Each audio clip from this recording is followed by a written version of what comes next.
10강 3번 질문 보겠습니다. 가장 큰 키워드는요, 이제 재현예술. 그 재현예술이라는 것은 그 실물을 그대로 재현한다 그러죠, 우리가. 재현한다는 거는 지금 여기에 없지만 마치 그 대상이 있는 것처럼 관객한테 인상을 주는 거를 재현이라 그럽니다. 그 사건을 재현해봐. 우리가 보통 이렇게 얘기하잖아요. 그러면은 이 재현예술은 실물과 닮아서 이게 재현예술이 아니고 실물이 제공하는 감정을 닮았기 때문에 재현예술이다라는 겁니다. 음, 예를 들어서 누군가가 저 찬현쌤을 완벽하게 똑같이 그렸다고 쳐봅시다. 근데 어떻게 완벽하게 똑같을까? 그쵸? 사실상 그러긴 힘들다는 거죠. 머리카락 하나까지 다 똑같이 그릴 순 없잖아. 그러면 근데 이 사람을 보니까 진짜 찬현쌤이랑 닮았다. 근데 그게 진짜 찬현쌤이 주는 감정과 닮은 거죠, 사실은. 찬현쌤과 완전 0.1% 오차도 없이 그게 아니라. 그쵸? 가볼까요? True definition of representative art. 재현예술의 진정한 정의는 not that the artifact 그 작품이 원본과 완전 꼭 빼닮아서가 아니라 감정 evoked by the artifact 그 작품이 evoke 일으키는 그 감정이 감정과 닮은 거야. 원본 작품이 일으키는 감정과. 그죠? 초상화가 이렇게 일컬어질 때 to be like the sitter 모델이죠. 시터가 모델과 닮았다고 일컬어질 때 what is meant 의미하는 것은 대절이하다.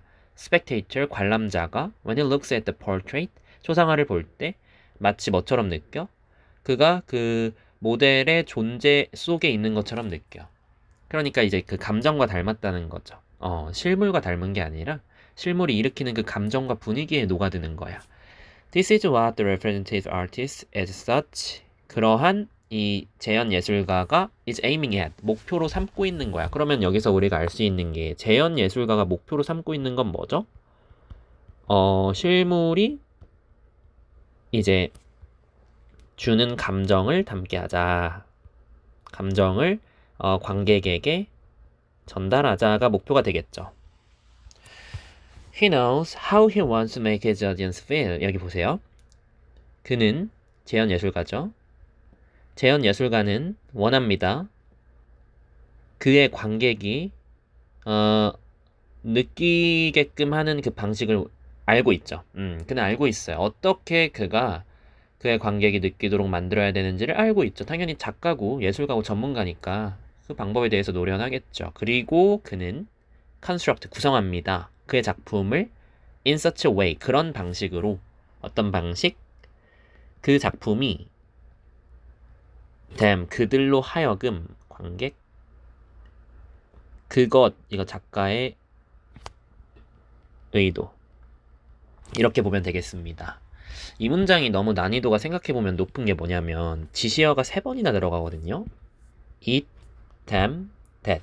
근데 뭐 쉽게 얘기하면은 어떤 방식 작품이 관객으로 하여금 느끼게 하는 거야. 마치 뭐처럼 그 작가의 의도처럼. 그게 재현 예술이잖아. 재현 예술은 결국 실물이 주는 감정을 담도록 작가가 의도하는 거고 그 의도를 관객이 고스란히 느끼면 되는 거잖아. 그쵸?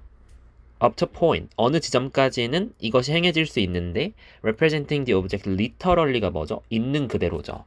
아무래도 그래도 실물을 거의 담게 그려야 되니까 거의 토시 하나 안 틀리게 있는 그대로 그릴 수 있어. 그러나 아까도 얘기했지만 실물과 닮는 게 중요한 게 아니라 했잖아. beyond the point 그 지점을 넘어서서 행해지기도 합니다. 아주 능숙한 departure 오히려 벗어난다는 거야. 있는 그대로의 재현에서. 그러니까 그러면 이제 in question 여기서 말하고 있는 그 기술은 like any other form of skill 다른 어떤 형태 기술처럼 as a matter of devising means 수단을 고안하는 일이야. 주어진 목적에 대해서 수단을 고안하는 일이야. 말을 되게 어렵게 했네요. 자 그리고 경험적으로 습득되는 일이야. empirically 경험적으로. 자 이게 무슨 소리냐? 일단 여기서 우리가 departure라는 것은 그러니까 어떤 대상을 있는 그대로 그리는 게 재현 예술이 아니라고 했잖아. 조금 벗어나더라도 감정만 유사하면 된다 했잖아. 그쵸? 감정만 유사하면 된다 했잖아. 그럼 이거를 위해서 기술이 필요하겠지? 좀 벗어나게 그리되 감정은 느끼게끔 하는 그 기술이 필요할 거 아니야. 그쵸? 그럼 이건 특정한 목적에 대한 수단을 고안하는 일이래. 그럼 이게 무슨 소리겠어? 특정한 목적이라는 거는 그 감정을 느끼게 한다는 걸 거고 그를 위해서 이 기술을 수단으로서 사용한다는 얘기겠지. 그치? 그리고 이게 경험적으로 습득된다고 나와 있거든요. 그래서 경험적으로 습득된다는 얘기도 당연한 얘기인 게 이거를 뭐 그냥 붓터치 한 번, 두 번만으로 되는 게 아니라 뭐 100번, 1000번 해봐야 되겠죠. 그래서 이게 여러 번 연습해야 된다는 겁니다. 그러니까 상식적인 얘기야 그냥. 자, 경험적으로 이제 습득이 되는데 그 경험적으로 습득된다는 게 1번, 그다음에 2번 이렇게 나왔습니다. 근데 여기서 지금 이게 가로를 잘못 친 게 여기에서 치긴 해야 돼. by becoming에서 by가 생략된 거야. 그러니까 by ing 이런 느낌. 그러니까 자, 그 경험적으로 습득한다는 게 뭔데? 어떻게 특정한 예술 작품이 특정한 청중한테 영향을 미치는지 관찰을 해봐야지, 그치? 당연히 일단 관찰을 해봐야겠죠. 그 다음, 그러한 관찰 경험을 통해서 by becoming 또 뭐가 돼야 돼? 만들 수 있어야 돼. 누구에게? 관객의 once audience 그 관객에게 작가의 관객에게 일정 어떤 효과의 종류를 만들어낼 수 있어야 돼. 그 원이 여기서 작가죠. 작가가 만들어내고 싶어하는 종류의 효과를 만들어낼 수 있어야 된다라는 거죠. 조금 글 자체가 솔직히 말하면은 추상적인 게 뭔가 하려는 말을 상식적인데 이거를 어렵게 표현을 한 겁니다. 결국 처음부터 끝까지 하는 얘기는 그냥 재현예술이라는 건 실물이 주는 감정과 닮았고 작가는 이거를 구현하려고 노력해야 되는 존재고 그거를 노력하는 과정에서 경험도 필요하고 기술도 필요한데 이 기술이란 수단으로 굉장히 이걸 구현하려고 이 목적을 구현하려고 노력해야 된다 뭐 그런 내용인 거죠. 어쨌든 재현예술은 실물이 주는 감정과 담게 하는 게 중요한 목적이다라는 게 글의 주제가 되겠습니다.